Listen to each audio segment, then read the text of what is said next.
तरुण प्रयास, तरुण प्रयास, तरुण प्रयास, तरुण प्रयास, तरुण प्रयास।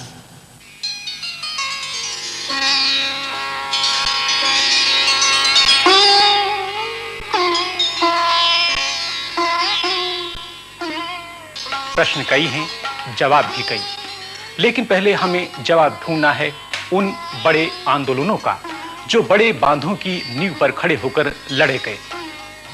आज आम आदमी के सवाल वहीं के वहीं खड़े हैं। बड़े बांध बनेंगे नहीं तो विकास के तमाम संसाधन जुटेंगे कैसे? प्रश्न तो यह भी है कि क्या मात्र विनाश की आशंका से संबंधित क्षेत्र को विकास की दौड़ से अलग थलग और उपेक्षित छोड़ दिया जाना चाहिए?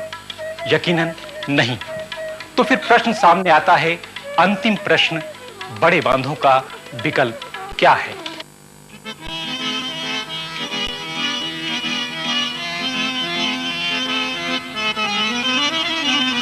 बड़े बांध का क्या विकल्प है?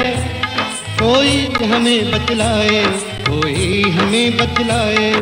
बड़े बांध का क्या विकल्प है? कोई हमें बतलाए, कोई हमें बतलाए।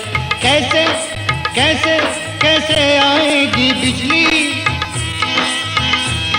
कैसे ठहरेगा पानी, कैसे बचेगी अस्मत, कैसे भरेगी ढाणी, कैसे भरेगी ढाणी। कैसे आएगी बिजली, कैसे ठहरेगा पानी, कैसे बचेगी अस्मत, कैसे भरेगी ढाणी, कैसे भरेगी ढाणी। बड़े बांध का क्या विकल्प है? कोई हमें बतलाए, कोई हमें बतलाए। बड़े बांध का क्या विकल्प है? कोई हमें बतलाए, कोई हमें बतलाए, कोई हमें बतलाए, कोई हमें बतलाए।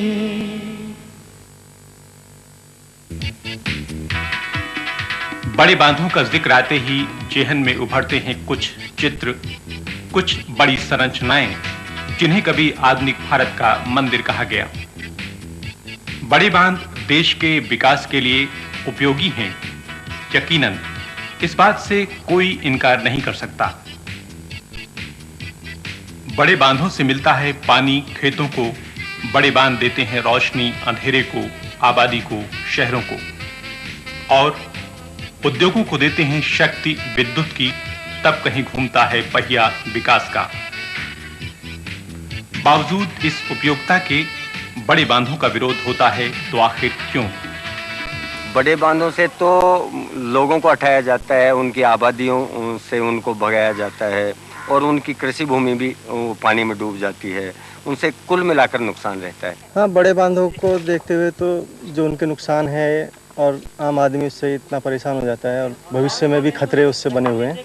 बड़े बांध वाकई खतरनाक हैं और उनका विरोध होना ही चाहिए, क्योंकि ये ज़रूर कुछ थोड़ी बिजली देते हैं, थोड़ा कुछ उद्योग चलाने के लिए कुछ ऊर्जा का काम करते हैं, लेकिन जितना ये देते हैं उससे कई गुना ज़्यादा हमसे ले लेते हैं।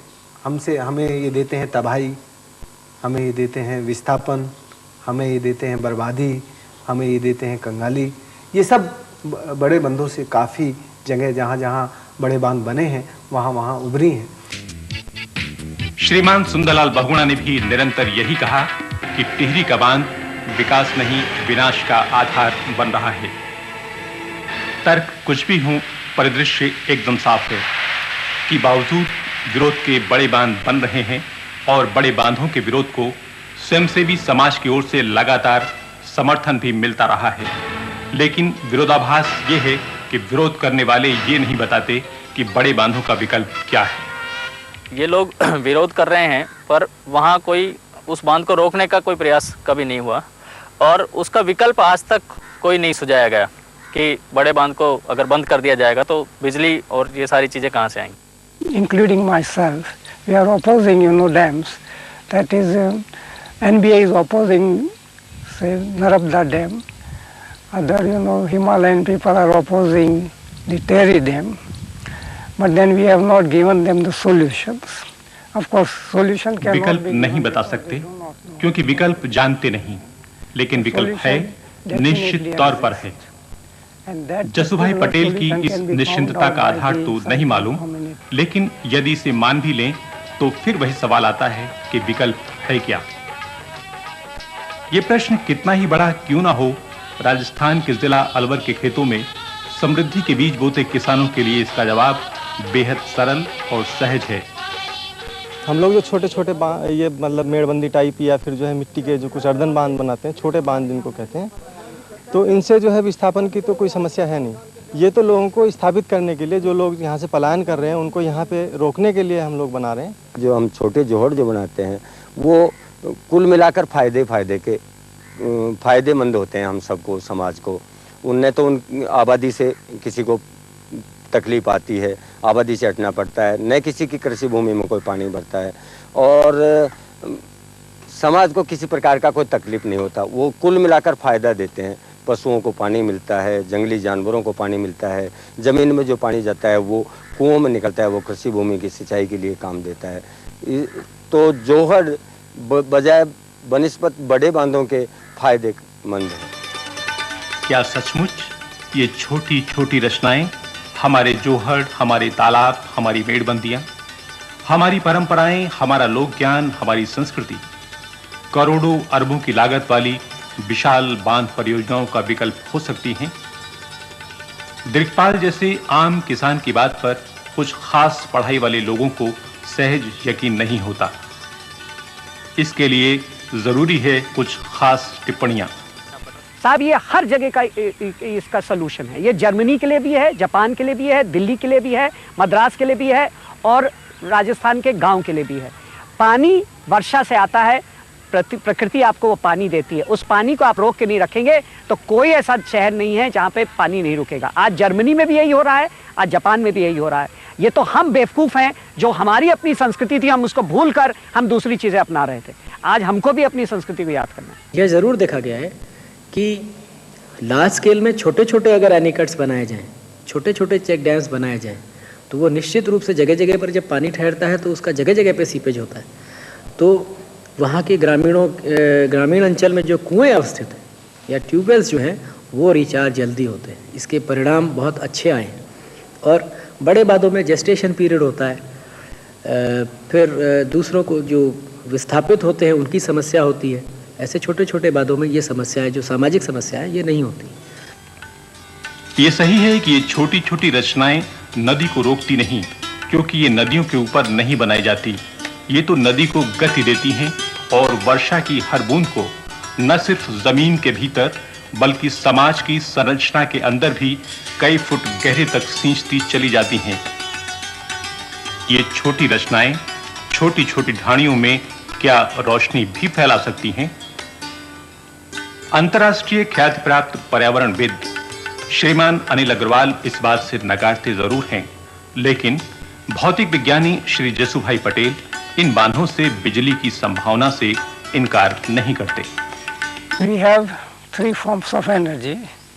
One is solar energy, other is wind energy, and third is water energy. So far we are only using water energy via big dams. I think that we should use three energies co-jointly so that we can get diffuse energy distributed in a proper manner.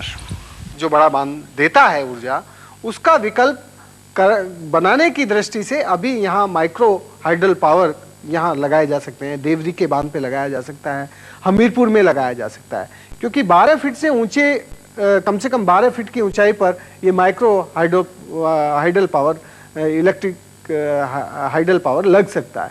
तो ये हो सकता है, इसको करने की ज़रूरत है। एनीकेट आदि के उपयोग कर घरेलू उपयोग लायक बिजली बनाने का प्रश्न तो फिलहाल प्रयोग और बहस का मुद्दा हो सकता है, लेकिन 21वीं सदी की ओर अग्रसर इस देश में पानी के असंतुलन और उपयोग के संकट के मद्देनजर यूनाइटेड नेशन संयुक्त राष्ट्र संघ तक ने इन छोटी जल संरचनाओं को सर्वश्रेष्ठ तरीका माना। संचार माध्यमों की खोजी और शोध शास्त्रियों की विश्लेषणात्मक नजरों ने भी इनका समर्थन ही किया। हमारा देश सोने की चिड़िया बनी बड़े बांधों से नहीं बनी थी, छोटे छोटे तालाबों पे बनी थी, लोगों के बनाए हुए तालाबों पे बनी थी, उसी से पूरी संपत्ति चलती थी और आज भी चलेगी। बावजूद इस बयान के, यदि बड़े बांधों के इन प्रस्तावित विकल्पों की संभावनाओं पर आंखों देखा प्रमाण चाहिए तो लौटना होगा वापस वर्ष 1984 और राजस्थान के जिला अलवर की ओर।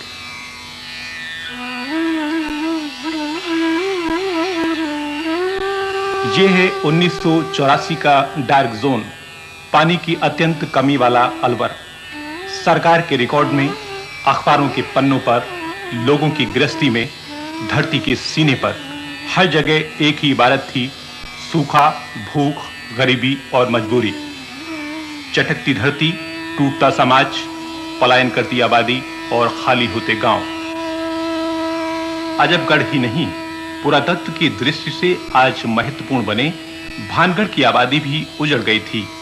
अब पानी से लबालब भरे तालाब, कुएं तब पानी पानी चिल्ला रहे थे। अरावली की पहाड़ियों पर बिछी हरी चुनरी तक उघाड़ दी गई थी। कोई नदी बारहमासी नहीं थी, सब कुछ बर्बाद हो रहा था। बच गया था तो सिर्फ शून्य, सोचने और विचारने को। जानना जरूरी था कि क्यों सूखी धरती अलवर की, एकता के टूटने से कैसे टूटी मेड़बंदियां, जोहड़ों की पालें, और फिर कैसे टूटा यहाँ का जीवन, भूगोल और समाज। ये संयोग ही था कि इस समूचे घटनाक्रम का विश्लेषण कर रही थी एक नौजवान संस्था, तरुण भारत संघ, और उसका नौजवान महामंत्री राजेंद्र सिंह। ये तरुण भारत संघ ही है जिसने इस क्षेत्र की व्यथा को सबसे पहले समझा और पिछले 14-15 वर्षों में राजस्थान के 11 जिलों में 3,500 से अधिक एनीकेट और जोहड़ बना चुका ये संघ आज अपने आप में एक बड़े समाज का हिस्सा बन चुका है। एक ऐसा समाज जिसने इस नए जमाने में भी परंपरा की देखी, परखी और अनुभवों पर प्रमाणित तकनीक और विचारधारा को ही अपनी पूंजी बनाया।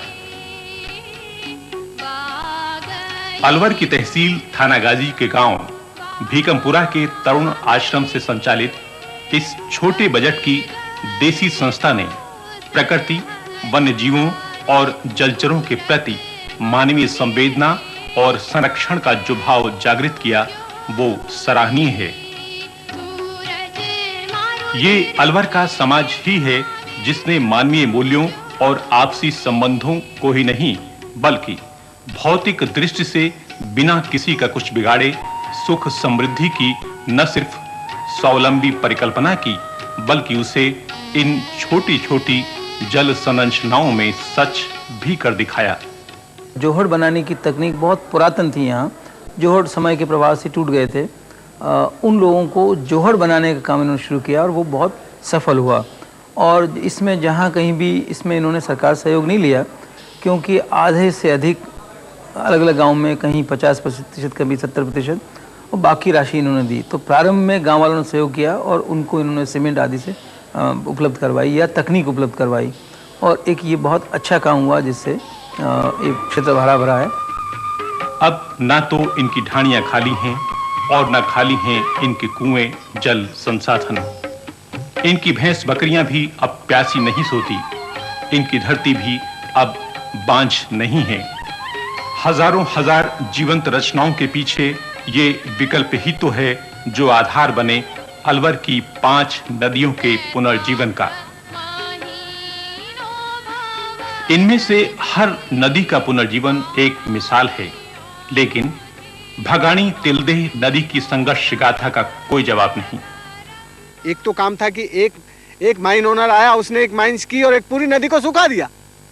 दूसरा जो प्रयास था वो एक आदमी ने नहीं किया, वो पूरी की पूरी समाज ने किया। पूरे के पूरे मीणा समाज ने वहां मांडलवास से लेकर और नीचे ठेठ घाट तक पूरे सैकड़ों गांव उस सारे काम में जुटे और सैकड़ों गांव ने जुट के संगठित होके उस पे सैकड़ों तालाब, सैकड़ों जोहड़, छोटे छोटे एनीकट बांध बनाए और उनके कारण वो नदी बहने लगी। जानवर और इंसान दोनों को चाहिए था पानी। पानी का एकमात्र साधन थी वर्षा की बूंदें और पानी की हर बूंद को रोकने का सर्वश्रेष्ठ और सफल साधन थे जोहड़, एनीकेट, मेड़बंदियां। जोहड़ों को बनाने के लिए चाहिए थी मानव शक्ति और आपसी समझदारी। पैसा था नहीं, गांव खाली थे। ग्राम गोपालपुरा के मांगू पटेल सरीखे बुजुर्गों के लोक ज्ञान का सिरा पकड़कर तरुण भारत संघ ने गोपालपुरा में पहला जोहड़ बनाया। गोपालपुरा के जोहड़ के प्रताप को 500 किलोमीटर जलागम वाली भगाणी तिलदेह नदी के गांव में पहुंचते देर नहीं लगी। जोहड़ों के प्रति आस्था पैदा करने के लिहाज से धार्मिक संस्कारों को पुनर्जीवित किया, एकता के मंत्र पढ़े और अंततः तरुण भारत संघ के कार्यकर्ताओं ने आगे बढ़कर स्वयं कुदाल और फावड़े उठा लिए। बस फिर क्या था? फिर तो क्या मांडलवास, क्या रामपुरा और क्या पालपुर, सभी जगह जोहड़ों का संगीत गूंजने लगा। बंद करण से सजनों घर में हो खुशहाली। आज भगाणी तिलदेह के जलागम क्षेत्र में करीब 250 जोहड़ हैं, लेकिन मांडलवास से हुई शुरुआत अकेली ही है। तिलवाड़ और पालपुर के नाम भी भूला नहीं जा सकता। जहां जोहड़ तो बने लेकिन कुओं में पानी नहीं उतरा तो गांव वालों को चिंता हुई। पानी रुकता कैसे? यहां के जोहड़ों का पानी तो यहां की खदानें लील गईं। और तब ग्रामीणों की असमत और खाली ढाणियों ने जिस संघर्ष की शुरुआत की वो एक अलग इतिहास बन गया।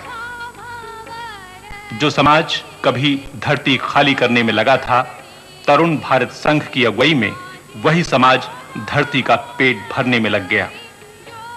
परिणाम यह हुआ कि इन गांवों में खुशियां लौट आई, अनाज का उत्पादन बढ़ गया। मोटे अनाज ही नहीं, अब यहां गन्ने जैसी अधिक पानी वाली फसलें भी होने लगी। और तो और घुमंतू जिंदगी के अभ्यस्त हो चुके बंजारे भी जोहड़ों के पुण्य का प्रसाद पा लेने को लालायित हो उठे।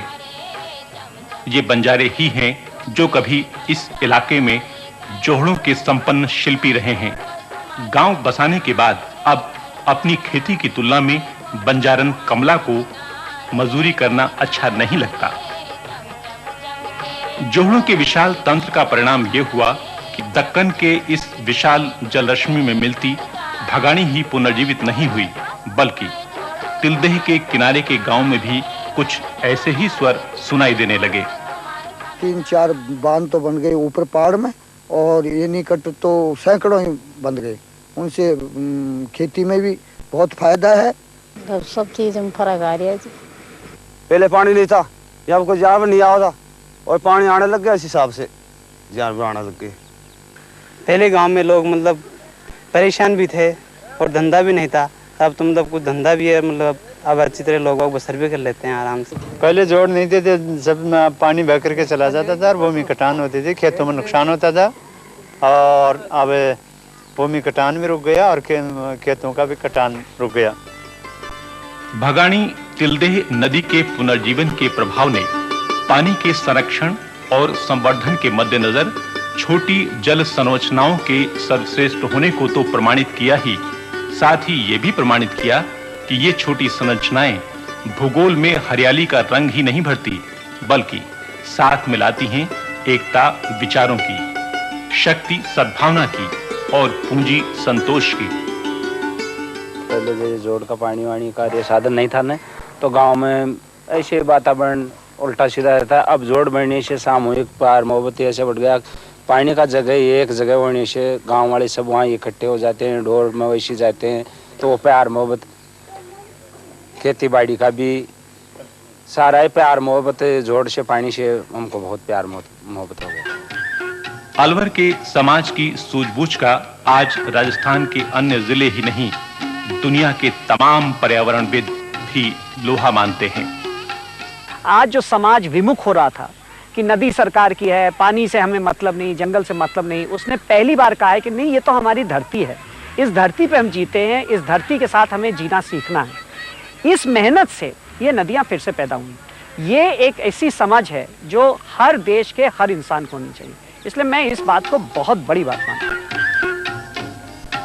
एक जोहड़ में अतिरिक्त पानी होने पर दूसरे जोहड़ में पानी निकासी का प्रबंध भी इनके शिल्प और अभियांत्रिकी ज्ञान का प्रतीक है। और जोहड़ तो एक तरह से इंजीनियरिंग की भी वो आधार है, वो बुनियाद है जोहड़, जिसमें से हमें पूरी कैचमेंट का गणित हमारे गांव के लोग जानते थे कि उसके जल ग्रहण में कितना पानी आएगा, कितना पानी है। उस सारे विज्ञान को हमारा समाज समझता था, तभी वो जोहड़ की डिजाइन करता था, तभी वो उसकी संरचना की लंबाई, चौड़ाई, ऊंचाई सब तय करता था। लेकिन ये एक हमारे समाज की थोड़ी कमजोरी रही बीच के दौर में कि वो उस पूरे गणित को, उस पूरे विश्लेषण को वो दूसरों को समझा नहीं पाता था, आईआईटी और इंजीनियरिंग के लोगों को समझा नहीं पाता था।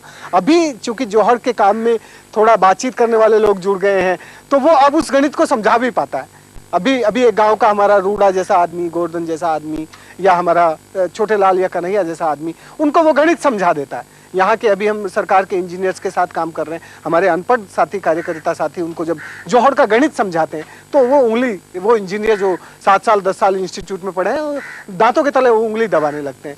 जोहड़ बनाने के लिए जब हम जमीन का जोहड़ बनाने की जगह का चयन करते हैं तो सभी ग्रामवासियों के साथ बैठकर ये तय करते हैं कि किसी की आबादी को तकलीफ नहीं आए, किसी को आबादी अपने आप को दूसरी जगह विस्थापित नहीं होना पड़े, साथ ही कृषि भूमि किसी की नहीं डूब में नहीं है, और वहाँ पशुओं को भी पानी मिले, जंगली जीवों को भी पानी मिले, और वहाँ की जमीन में पानी जो जाए वो हमारे कुओं में भी निकले। इस इलाके के लोगों में जोहड़ के लिए स्वेच्छा से जमीन और श्रम का दान तथा पानी के उपयोग का तरीका इनकी सामाजिक समझदारी का प्रतीक है।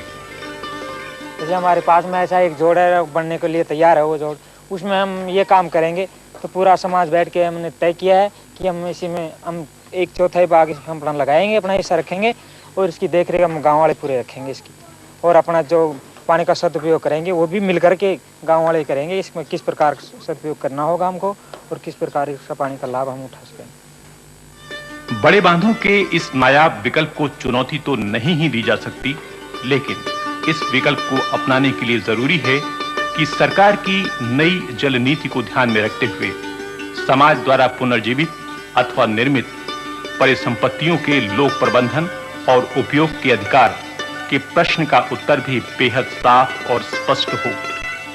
अन्यथा विकल्प होने के बावजूद वो कारगर सिद्ध होगा अथवा नहीं, इसका जवाब भिन्न स्थान, भिन्न भूगोल और भिन्न समाज के बीच खो जाएगा। इस बात की चिंता अलवर के इस आस्था पुरुष को तो है ही, जिला प्रशासन भी कम चिंतित नहीं। जो परिसंपत्तियां सृजित हुई हैं, जब उनके संधारण का दायित्व समाज का है, तो उससे जो राइट्स उत्पन्न होते हैं वे भी उसी समाज के होने चाहिए जो कि उसका सृजन करता है अथवा उसका संधारण करता है। लेकिन कुछ एक मामले हमारे नज़र में आए हैं जिसमें कि ऐसा नहीं किया गया है, और ग्रामीणों के विरोध के बावजूद भी कुछ विभागों के द्वारा यह दर्शाया गया है कि उसमें जो परिसंपत्तियां अर्जित हुई हैं वो उन विभाग की हैं, लोगों की नहीं है। हम लोग इसकी तरफ हमारी नज़र है, निश्चित रूप से इसमें कोई ना कोई सोल्यूशन निकलेगा। सरकार को बहुत गंभीरता से विचार करने की ज़रूरत है कि ये छोटी संरचनाएं, जोहड़, बांध, एनीकट, ये बड़े बांधों का विकल्प बन सकती हैं, और उस दिशा में और अधिक प्रयास करने की ज़रूरत है। और इसमें सरकार को ये सोचना होगा कि ये जो पानी का प्रबंधन का काम है ये जनता को सौंप दें, लोगों को सौंप दें, और उनका जो अभिक्रम है उसको उठने दें, उसको बढ़ने दें। यदि ये अभिक्रम बढ़ने का अवसर सरकार समाज को दे पाती है तो समाज सहज रूप से बड़े बांधों का विकल्प खोज लेगा। जो ओनरशिप का राइट होता है इस तरह की चीज़ों में, ये पब्लिक प्रॉपर्टीज हैं, और पब्लिक प्रॉपर्टीज में जब सरकार ही करती है, इसका मतलब हुआ कि सब लोग, इस गांव के लोग भी उतने बराबर के हकदार हैं ओनरशिप में जितने बाकी राजस्थान की सरकार है। इसलिए ओनरशिप का तो कोई झगड़ा कभी होना नहीं है, सिर्फ इस्तेमाल का ही झगड़ा होना है। और इस्तेमाल में भी सवाल ये उठता है कि ये यदि मांग रहे हैं अपना हक कि जितना हमको पानी चाहिए उतना पानी हम पहले लेंगे, अच्छा, एक दूसरा मिलना चाहिए उनको, उसमें तो कोई गड़बड़ नजर नहीं आती। मालिकाना हक मिले न मिले, ये तरुण भारत संघ का प्रयास ही है जो समाज बड़े बांध के विकल्प बने जोहड़ों, तालाबों, एनीकेट और मेड़बंदियों के रूप में अपनी समृद्धि के भूले हुए तरीकों को याद कर रहा है। लेकिन ये प्रयास और बड़े तब हो जाते हैं जब अलवर आने के अपने दिनों को याद करता तरुण भारत संघ का ये महामंत्री समूचे समाज के ज्ञान के समक्ष अपने को नतमस्तक पाता है।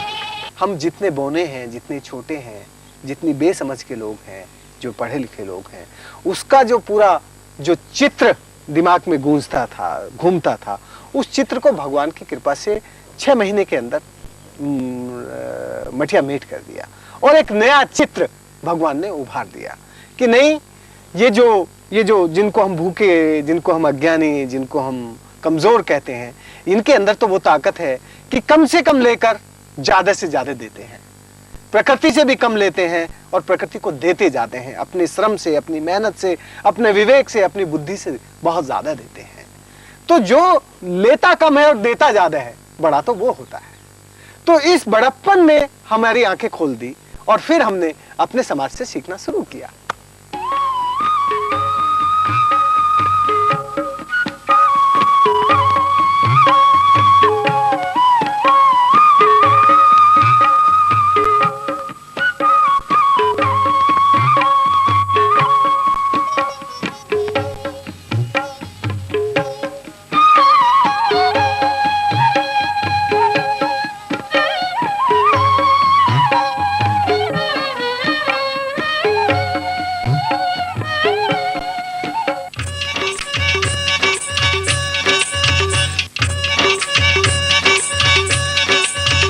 तरुण प्रयास, तरुण प्रयास, तरुण प्रयास, तरुण प्रयास, तरुण प्रयास।